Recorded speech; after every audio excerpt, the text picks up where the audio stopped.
hello' নমস্কাৰ welcome back to Rajshree blog মই নতুন ব্লগলৈ আপোনালোকক পুনৰবাৰ স্বাগতম জনাইছোঁ মই এতিয়া এফালে ৰুমতে বহি আছোঁ একদম বৰ হৈ গৈছোঁ সেইকাৰণে ভাবিলোঁ কিবা এটা ইনে আকো আৰু আপোনালোককো শ্বেয়াৰ কৰিম চ' এইটো মানে ব্লগ মানে মিনি ব্লগ টাইপ হ'ব চ' আপোনালোকে চাই থাকিব এতিয়া মই এফালে বহি ল'লোঁ বিচনাত আৰু আপোনালোকক দেখাই আছোঁ কি হ'ব এতিয়া কি বনাম মই যিহেতুকে বিচনাত বহি আছোঁ বেড টেবুল নাই সেইকাৰণে মই এখন কপি লৈছোঁ আৰু এখন A4 সাইজৰ কাগজ লগতে লৈছোঁ তোমাৰ নৰ্মেল পেন্সিল আৰু ৰাবাৰ কাটাৰ এইটোৱেদি কি বনাম আপোনালোক চাই থাকক চ' এতিয়া মই আঁকিবলৈ লৈছোঁ মই খালি আপোনালোকক গোটেই প্ৰচেছটো দেখাব নোৱাৰিম কাৰণ মোৰ ষ্টেণ্ড নাই সেইকাৰণে মই এনেকৈ মোবাইলটো ধৰি পিনে আঁকাটো প্ৰব্লেম হ'ব ন সেইকাৰণে এইফালে আঁকি আছোঁ মই এতিয়া আউটলাইনবোৰ দি আছোঁ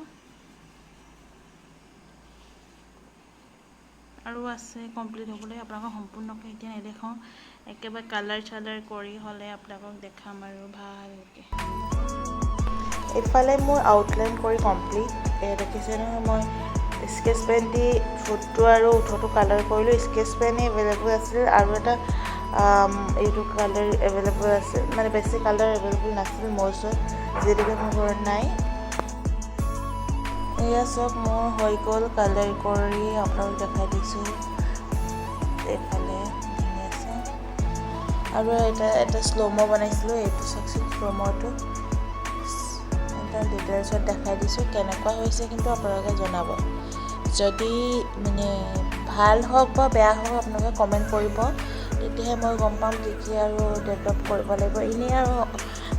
বৰ হৈ থকা টাইমত এনেই ৰুমত থকা টাইমত বনালোঁ আৰু একেদিনে বনোৱা নাই বাৰু 2 দিন লাগিলে মোক সেই সৰু ছবিটো বনাবলৈকে তথাপিতো যদি ভাল লাগিছে তেন্তে লাইক শ্বেয়াৰ এণ্ড ছাবস্ক্ৰাইব কৰি দিব মোৰ চেনেলটো আৰু যদি ফেচবুকত চাই আছে তেন্তে শ্বেয়াৰ কৰি দিব আৰু লাইক কৰিব কমেণ্ট কৰিব আৰু মোৰ পেজখন ফ'ল' কৰি দিব আৰু 2খনমান আপোনালোকৰ কাৰণে ফটো এৰিছোঁ কেনেকুৱা হৈছে নে কমেণ্ট কৰিব নাপাহৰিব কিন্তু আজিলৈ বাই বাই আকৌ নেক্সট ভিডিঅ'ত লগ পাম বাই বাই